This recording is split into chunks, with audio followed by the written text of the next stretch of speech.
أعوذ بالله من الشيطان الرجيم بسم الله الرحمن الرحيم يا أيها الذين آمنوا إن تنصروا الله وينصركم ويثبت أقدامكم সূরা মুহাম্মদ আয়াত ৭ আল্লাহ বলছে, তোমরা আমাকে সাহায্য করো, আমি তোমাদেরকে সাহায্য করব।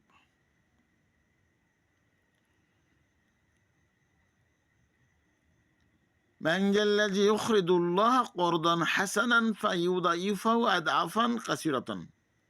সূরা বাকারা 245 নম্বর আয়াতে আল্লাহ বলছেন, কে আছো আমাকে কর্জ দিবা উত্তম রূপে, আমি অনেক গুণ বাড়িয়ে বর্ধিত করে দেব, অর্থাৎ জান্নাত দিবে।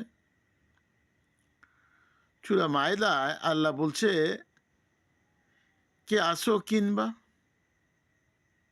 তো আসলে এই কথাগুলি আল্লাহ কোরআনুল কারীম অনেক জায়গায় বলছে। তো আল্লাহর জান, আল্লাহর মাল, আল্লাহ কি চায়? কুল ইন্না সলাতি ওয়া নুসুকি ওয়া মাহইয়া লিল্লাহি রাব্বিল আলামিন।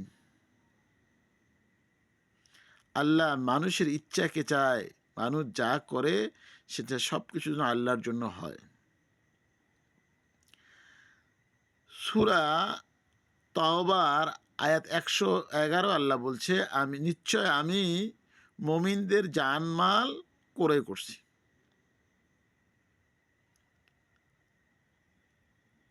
কিসের বিনিময়ে? জান্নাতের বিনিময়ে। এখন মুমিন কারা?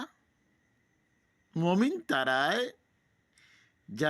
যারা আল্লাহর পক্ষ নিয়ে আল্লাহর দ্বীন প্রতিষ্ঠা করার জন্য কাফেরদের সঙ্গে মারামারি করে, তাদেরকে হত্যা করে নিজেও হত্যা হয়, তারাই হলো মুমিন।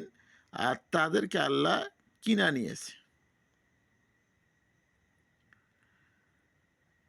তো এখানে মূল কথা আল্লাহ বোঝার চেষ্টা করালো যে আমার পক্ষ হয়ে মারামারি করতে হবে, মারতে হবে, মরতে হবে, তাহলেই তারা মুমিন। আর এই মুমিনের জানমাল আল্লাহ জান্নাতের বিনিময়ে কিনে নিয়েছে।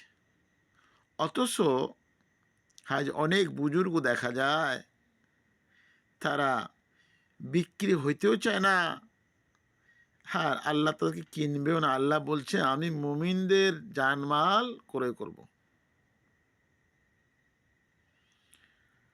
তো আসলে মানুষকে কি জন্য সৃষ্টি করছে আল্লাহ, এই সৃষ্টি বিষয়ে জানতে হবে। আমা তৌফিক ইল্লা বিল্লাহ।